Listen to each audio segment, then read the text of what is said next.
Olá, oitavo ano, tudo bem com vocês? Espero que sim. Estamos de volta para mais uma videoaula de língua portuguesa. Na aula de hoje, vamos falar sobre o efeito de sentido das orações subordinadas.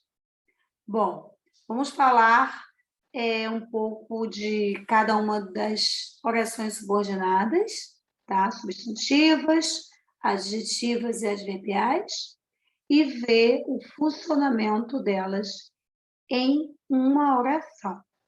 Estão preparados? Acompanhem a aula de hoje e façam as anotações que eu sempre peço, tá?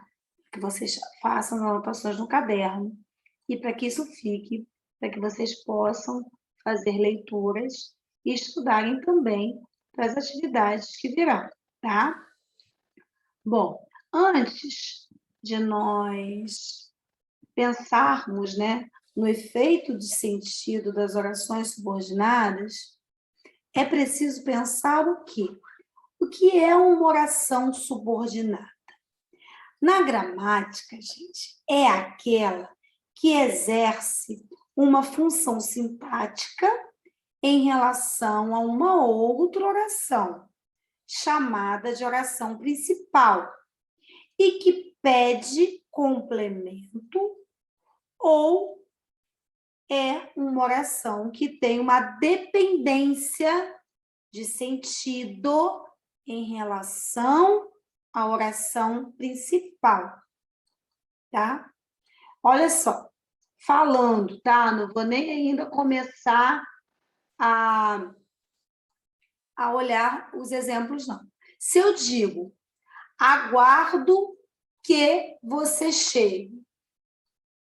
Você aguarda. Quem aguarda, aguarda o quê?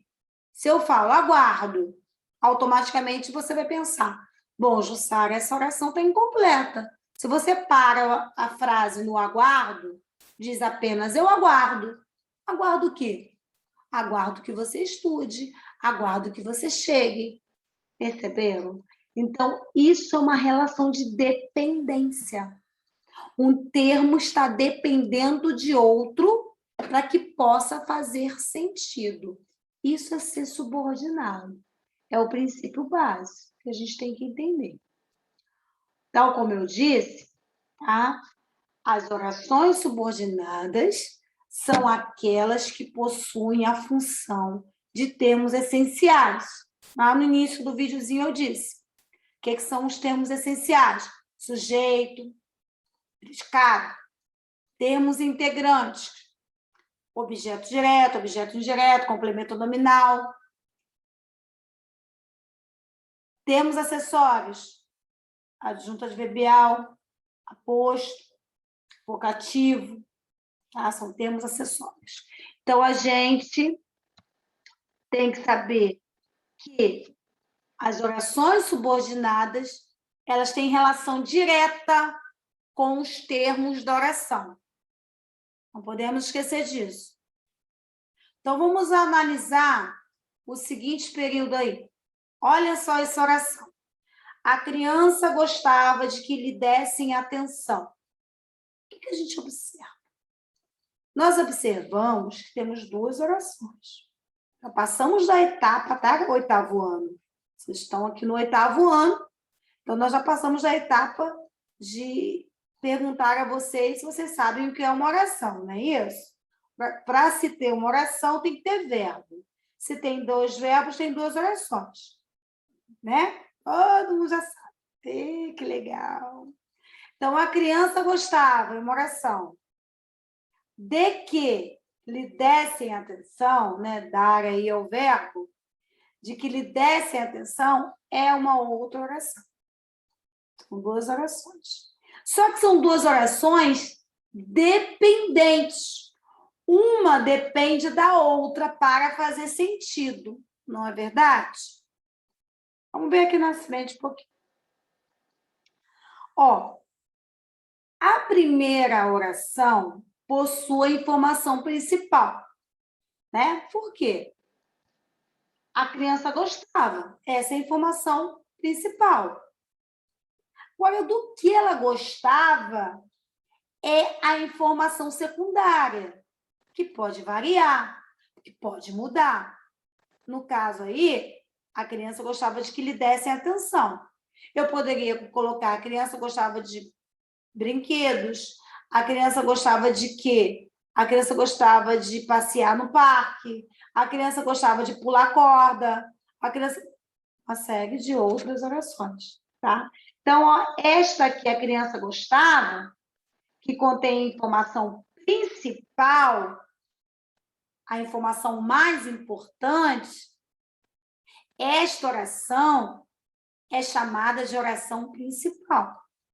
A outra oração é chamada de subordinada, porque completa a primeira. Ok? Ok?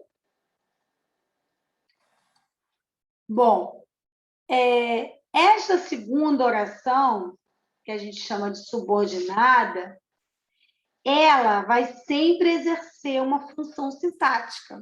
Aquela função sintática que eu disse, que pode ser sujeito, pode ser objeto direto, pode ser objeto indireto, pode ser predicativo de sujeito, pode ser complemento nominal, pode ser de sujeito também. Sempre vai exercer, tá? Bom, aí eu tenho a seguinte afirmação para dizer a vocês.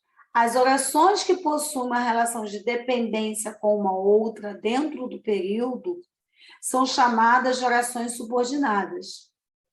Elas podem exercer a função sintática de termos essenciais, integrantes ou acessórios da oração, e são classificadas em orações subordinadas, tá? No caso aí, naquele caso, substantivas. Nós podemos ter orações subordinadas substantivas, adjetivas e adverbiais.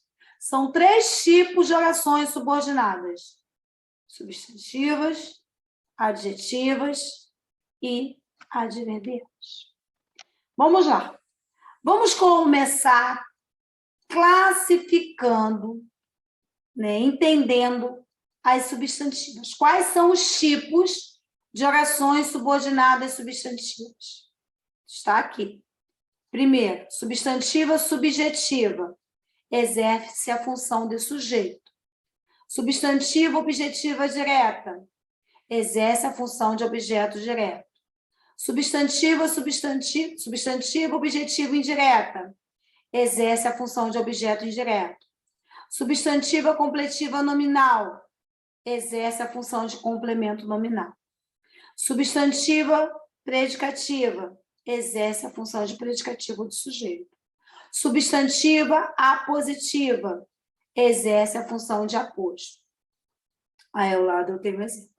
Todas elas vão trazer a conjunção, que é esse que aqui, a conjunção integrante. Todas vão trazer a conjunção que é a conjunção integrante, tá? E vão exercer essas funções sintáticas aqui.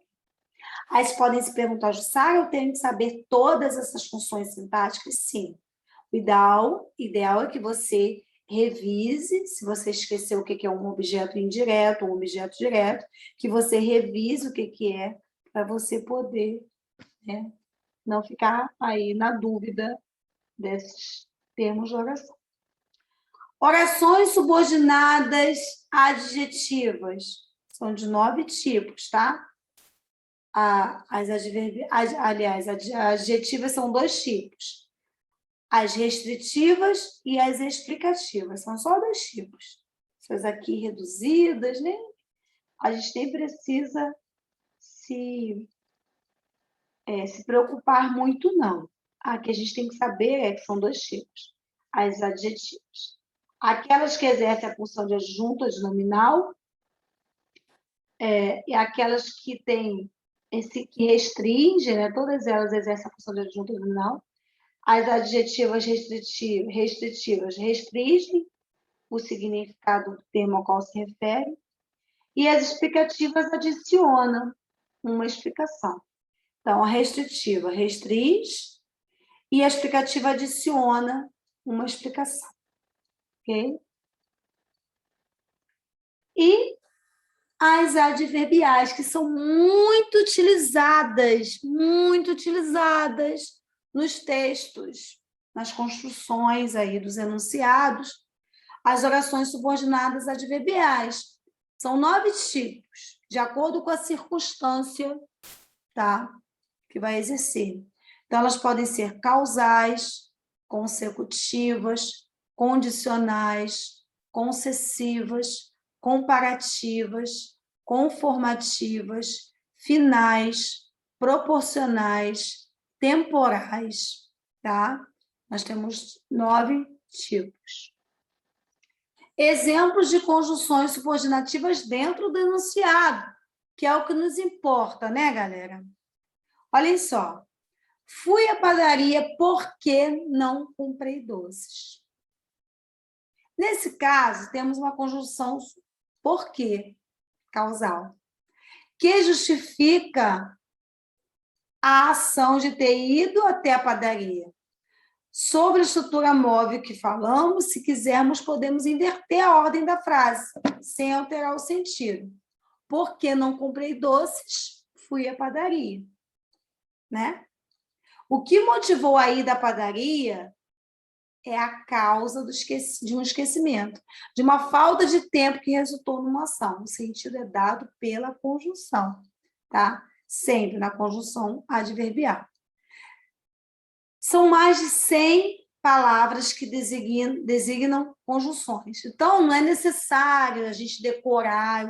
Eu sempre faço questão disso. A gente não tem que decorar todas, mas nós temos que saber as principais. Mas, principalmente, entender o sentido que cada uma dessas conjunções aqui atrás, ó, traz. Então, por isso que é importante vocês pararem o vídeo, olharem o exemplo, tá? Olhem, anotem o exemplo. Prestem atenção à conjunção. Isso é muito importante. Em textos, né, expositivos, argumentativos, que você tem que expressar um ponto de vista, as orações subordinadas adverbiais, essas últimas, são recursos expressivos muito importantes para a construção de sentido.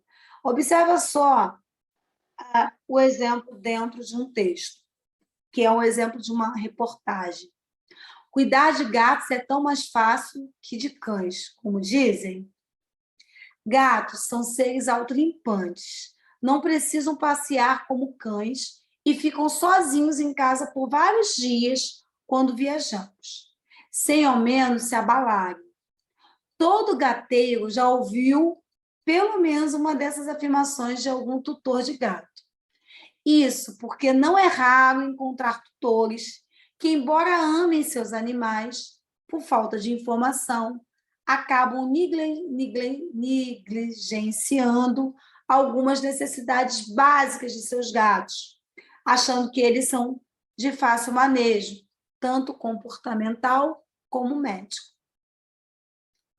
A microempreendedora de Ibirité, Minas Gerais, é tutora de 2 felinos e 2 cães e acredita que essa ideia tenha surgido por conta do temperamento mais reservado dos felinos. Porém, se não forem criados de forma correta, podem ficar depressivos e doentes, atesta. Tudo que está em vermelho, galera, são orações subordinadas adverbiais. Cada uma delas expressa uma circunstância. Essa primeira aqui, ó, quando, indica tempo. Porque, né, indica explicação. E embora, indica concessão. Se, aqui, né, indica uma possibilidade, uma hipótese. Então, tudo isso. Assim, para investigar a relação entre tratos essenciais de gatos e cães, nós, da Pulo do Gato, conversamos com médicos veterinários, comportamentalistas e tutores que criam com o mesmo zelo os 2 pets, para demonstrar que, embora os bichanos pareçam dar menos trabalho, precisam de outros cuidados que cachorros dispensam. Então, tudo que está em vermelho destacado aí são orações subordinadas, tá? Bom, até mais. Nos vemos no próximo encontro, tá? Assistam esta videoaula com mais atenção, fazendo as anotações que julgarem necessárias, que forem importantes, que não são poucas. Anotem os quadros ali e prestem bastante atenção. Tchau, tchau. Nos vemos no próximo videoaula.